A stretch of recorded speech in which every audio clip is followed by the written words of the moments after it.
Looking for a balance between protection and style? Then try our Neo Hybrid. Hi guys, this is Zoe again, here with the Neo Hybrid for the iPhone 7 and 7 Plus. Both come with a sleek modern pattern that's matte and fingerprint resistant, with the usual spiderweb design in the inside to absorb shock. The Neo Hybrid comes in a dual layer structure that consists of a protective bumper and a flexible TPU layer. And for the bumper, you can choose from 3 different colors, which is gunmetal, champagne gold, and satin silver. The best way to install a dual layered case is by separating the layers.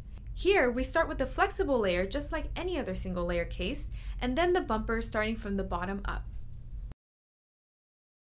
Double check to see if all buttons fit perfectly by checking each cutout and then enjoy its sleek protection.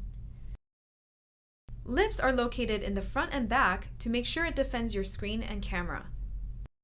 And it has tactile buttons to ensure quick responsiveness and a cutout for the mute switch. Overall, I found that the Neo Hybrid gave good grip and zero bulkiness when I used my phone. It also comes with cutouts on the bottom to support the 7's dual speakers.